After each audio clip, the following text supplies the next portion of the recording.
cita-citanya tadi kan memperlakukan Jawa Timur sebagai pancernya masa depan Indonesia. Apa namanya itu mata air, apa namanya itu sumber ekonomi utama Indonesia dan seterusnya lah. Pokoknya gini, ada beberapa poin. Pertama gini, kalau Anda membangun Jawa Timur dengan skala Jawa Timur, maka Anda akan tetap kerdil sampai kapanpun. Anda berpikirnya Jawa Timur harus berpikir Indonesia dan dunia. Anda harus mengerti bahwa medan perangnya itu globalisasi dan Jawa Timur itu sebenarnya memiliki semua modal untuk menjadikan Republik Indonesia menjadi superpower masa datang.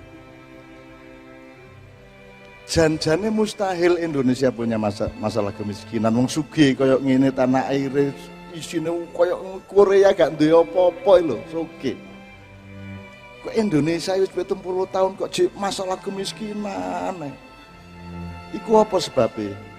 Apa saking gobloke sing mimpin ta ya apa? Ya. Tapi aja ngomong ngono ngene, menurut saya gini. Kalau Anda membangun apa Jawa Timur atau apapun seluruh Indonesia, kalau paradigmamu masih paradigma Yunani kuno sampai Renaissance, sampai globalisasi yang sekarang, maka Anda akan tetap menjadi ekor dari globalisasi. Anda akan tetap tidak mampu membangun paradigma baru yang dunia akan mau tidak mau akan ikut Anda. Jadi nek paradigmamu itu melok Yunani kuno, Jawa dipateni ya toh, Islam dipateni, terus carane ndelok kebesaran niku apa toh? Oh, kebesaran niku peninggalan gedung sing gede. Pun yo bae gak gelem gawe gedung gede-gede kok. Nek prasaku aja ada diduda bapak-bapak. Borobudur itu gak ono indahe. Nek dibanding karo mall-mall ya, kan listrike. Apa sebabnya? Mergo nek mall itu paradigma Yunani kuno, Renaissance dan globalisasi. Tapi kalau Borobudur itu letaknya tidak di tanah. Borobudur letaknya di dalam kesadaran teosofi dan filosofinya masyarakat Indonesia. Jadi Borobudur itu dibangun di dalam jiwamu. Sama dengan Ka'bah. Apa istimewanya Ka'bah itu? Mek kotak-kotak, gak ono ukirane, gak ono lightinge, gak ono ya mek ditutup kain ireng kayak mayat. Apa istimewanya? Loh, kalau paradigmamu paradigma Yunani kuno dan modernisasi secara barat, Ka'bah itu apa? Nah kita, menurut saya, Jawa Timur harus berani merintis paradigma baru seperti yang Mas Emil katakan tadi. Harus mengerti kebesaran cara kita itu bagaimana, karena ada beda sangat besar. Kita tidak pernah membangun materialisme, yang kita bangun adalah kepribadian manusianya. Tidak berarti sekolah gak penting, tidak berarti gedung-gedung gak penting, penting, tetapi dia tidak nomor satu.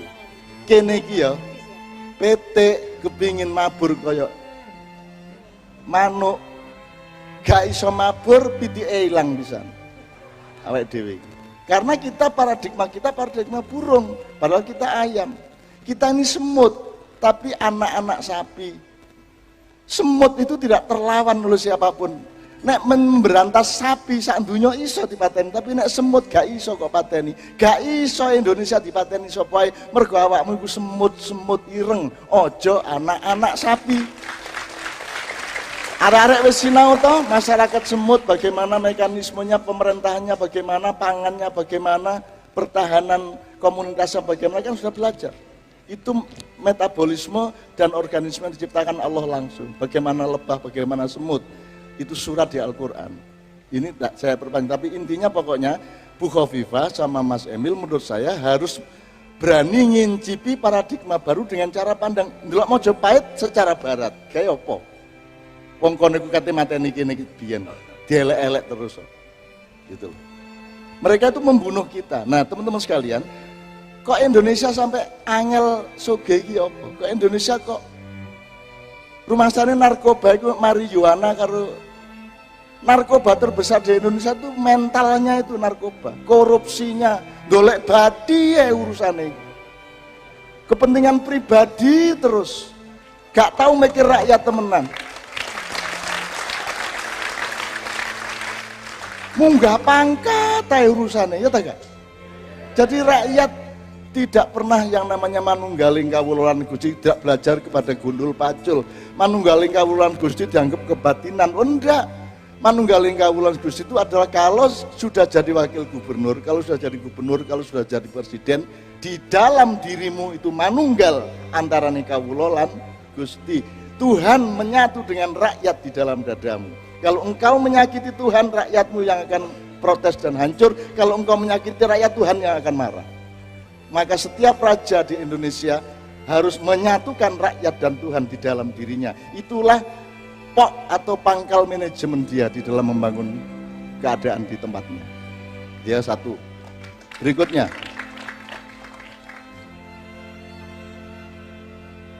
nek soal masalah Indonesia itu paradigma oyote itu keliru oleh ndelai lemah itu, oleh ngatur nandure itu biar salah. Tahun 45 itu banyak kesalahan, tapi ini tak terus nongko aku makar.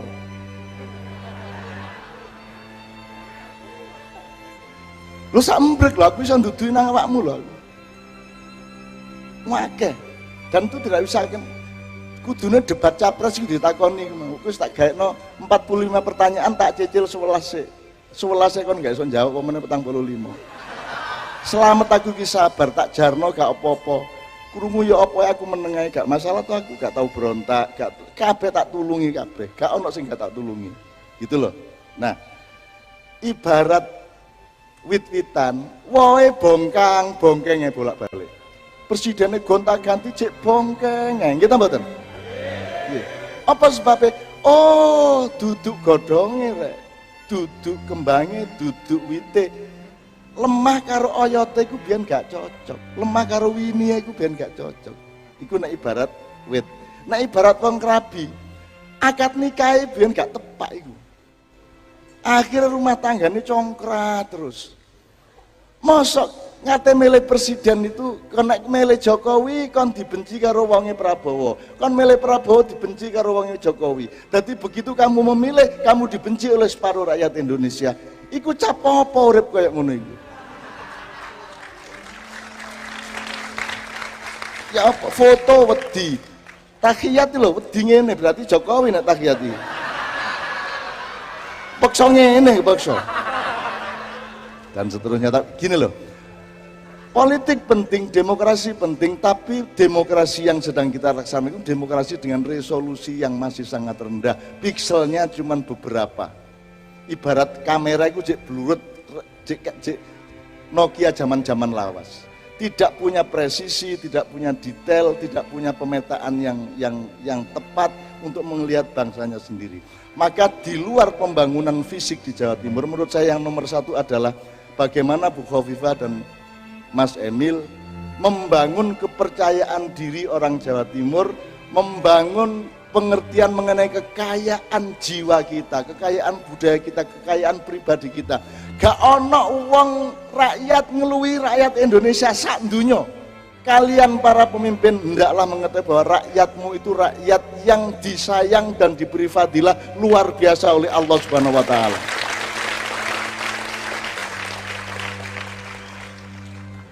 Jadi dunia sekarang sedang di masa peralihan Mas ini. Wis to gelem gak gelem kok berubah. Bosen wisan sing koyo ngene iki bosen, kok berubah. Ya, dan saya harap itu mulai 2025 wis mulai. Ya. Dan Presiden Indonesia, Gubernur Indonesia haruslah seorang negarawan tingkat dunia. Yang mengerti dunia. Kamu tidak ngerti Indonesia kalau tidak ngerti dunia. Kamu tidak mengerti Indonesia kalau kamu tidak memahami apa yang dilakukan dunia kepada Indonesia. Kamu itu dihapusi. Nek kon gak dihapusi bangun ya apa kon? Maka seorang pemimpin Indonesia haruslah seorang ilmuwan, filosof, budayawan, diplomat tingkat dunia. Tingkat dunia. Dan ingin saya nyatakan, dan yang ada pemimpin dengan kadar dan kaliber dan tingkat dan resolusi yang tinggi seperti itu hanya ada di Jawa Timur, tidak ada di seluruh bumi yang lainnya. Jadi Jawa Timur bukan hanya hebat dengan dirinya sendiri, Jawa Timur akan bikin hebat Indonesia, dan Jawa Timur akan bisa merubah seluruh dunia. Wes bosen Amerika ya, wes bingung dewe. Milih presidennya turunan ibu kita Kartini ya. Habis terang terbitlah Trump. Habis gelap terbitlah Trump. Bingung dewe. Paul Obama pun tidak merubah apa-apa di dunia. Dia hanya merubah Amerika sedikit-sedikit, tapi dia tidak berjasa untuk dunia. Sekarang kamu lihat, kamu pelajari Soekarno jasanya apa, kamu pelajari Soeharto jasanya apa, jeleknya apa, kurangnya apa. Semua presiden kamu pelajari. Pelajari dengan sungguh-sungguh, objektif. Ojo lorati nek kon ketemu sing gak. Timbane kon tak kandani geblak kon. Itu ya, tapi kita seneng karena beliau ngomong tentang paradigma baru. Maka sekarang tolong ndelok Mojopahit ojo dengan cara berpikir sejarawan barat, ilmuwan barat. Tolong digabung dengan kearifan kita sendiri, jare kearifan lokal. Jare kearifan lokal. Lah Jawa iku ya apa? Gak ono rek gedung elek kayak Ka'bah iku elek sih. Gitu. Tapi gak ono tempat pariwisata sing ditekani wong tanpa berhenti. Gak ono detik sing gak tawaf. Kabeh wong tawaf. Pokoknya Ka'bah gak tau leren ditawaf. Gak ada promosi, gak ada iklan, gak ada pemasaran. Diparani wong terus. Kanggo merat Cina sambat aku, ya oh bocah Muhammad iku kurang ajar. Lho napa ngono? Iku enak temen Arab, gak lapo-lapo diparani wong bawen dino. Gak ono diskon, gak ono wes pokoknya. Nah, apakah Muhammad pernah berpikir ekonomi dan kapitalisme? Kamu tahu nggak? Ka'bah adalah contoh bahwa kalau kamu berbuat baik, kamu akan menjadi pusat energi, kamu akan menjadi pusat magnet, kamu akan ditatangi oleh uang. Kamu jangan mencari uang, bikin uang yang mencarimu. Jangan nemu tapi tinemu oleh uang. Rakyatku sekalian, saudara-saudara sebangsa dan tanah air, tidak ada waktu lagi. Tidak ada waktu lagi. Mulai hari ini anak-anak muda harus mulai bangkit.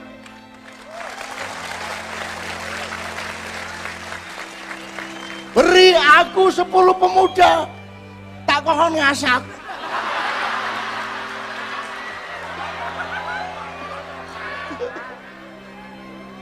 Anggitmu pidato tak hapusi kon. Di Maiyah itu nanti Pak Pri kita mohon cara berpikir kita itu jangan fakultatif. Kita ini universitas. Jadi tidak ada fakultas kedokteran yang tidak terkait dengan psikologi, tidak terkait dengan sosial, dengan ekonomi. Tidak ada sesuatu yang tidak terkait dalam kehidupan. Erongmu itu ada hubungannya karo selitmu. Nek gak percaya ambungen. Seneng aku ndelok arek engko bahagia. Ngene carane ngibur arek sing gak ndek duwe. Lah ngono ya. Saya hanya melihat bahwa Indonesia adalah bangsa besar di muka bumi. Bangsa Indonesia punya keunggulan alam dan manusianya melebihi semua yang lain di dunia, dan Indonesia tidak akan menjajah siapapun. Orang yang menjajah adalah orang miskin, orang yang merendahkan adalah orang yang rendah. Indonesia tidak merendahkan siapapun. Indonesia lewat dijajah ya gelem, diperkosai lho, menengai saking tepake wong Indonesia. 350 tahun diperkosa. Terus tahun 45 leren. Takon, empun ta niki ngono. Mboten napa-napa sampean terusaken. Lho Indonesia gak mate-mate. Gak iso, ndak ada matinya. Indonesia tidak ada matinya. Dirubah Pak, ojo harga mati Pak. Indonesia tidak ada matinya. Ngono. Nah harga mati engko ditambahinnya muring-muring sampean. Indonesia harganya mati. Lah muring-muring. Nek Indonesia ndak ada matinya. Maksud saya bukan mati dalam pengertian dunia akhirat, mati dalam arti entitas keindonesiaannya, ngono ya Rek ya. Kon tak dongakno Rek, omahmu dileboni malaikat. Nggawa berkat, nggawa kenduren, nggawa duit, meneng-meneng kon tangi turu kok sesek ya, dotok duit wakeh ngono ya, sapa ro ya. Sapa ro ya. Lho percaya kok kedaden temenan, dadak keliru sualmu dhewe engko. Iki sing garai susah iki lho, iki omah iki nek ana malaikat, nek ana kirike, malaikat gak gelem mlebu iki lho. Nih, iki. Sampeyan kandhane ustaz-ustaz iki. Ana lukisane malaikat gak mlebu, ya ta? Ana kirike, nek kon ngingukir ndek omahmu malaikat gak gelem teko. Nek arek Jawa Timur, terutama Jombang, seneng ya, tapi lho kok tapi apa? Gak mati-mati aku. Israel teko, waduh ana kirik situ. Rusak musuh iya ya. Bener ya? Tepuk tangan sekali lagi untuk Mas Emil. Kita kita rakyat, kita yang punya Jawa Timur, kita punya hak untuk mengamanati beliau dan kita mempercayakan semua itu kepada beliau. Beliau tidak harus melakukan semuanya, tidak harus khatam, tapi beliau harus menjalankan surat-surat awal dari Al-Quran untuk memulai Jawa Timur masa depan yang akan memimpin Indonesia, dan dengan itu Indonesia akan memimpin dunia. Ojo sampai kon maca Quran salah Al-Fatihah. 3 terakhir ya, 3 hal. Iki sing salah di dunia iki ana 3. Indonesia iki salah Al-Fatihah, salah akad nikahe, salah oyote karo lemah pas nandur biyen. Nek kon gak terima tangkepen aku. Nek tuduhanmu apa sakarmu? Mau takon aku cak sampean salah apa lho? Lah kon nangkep aku kok takon salahku. Nangkep kok interogasi. Ya apa aku dene wis jelas tuduhane sih rek ngawur arek-arek iki.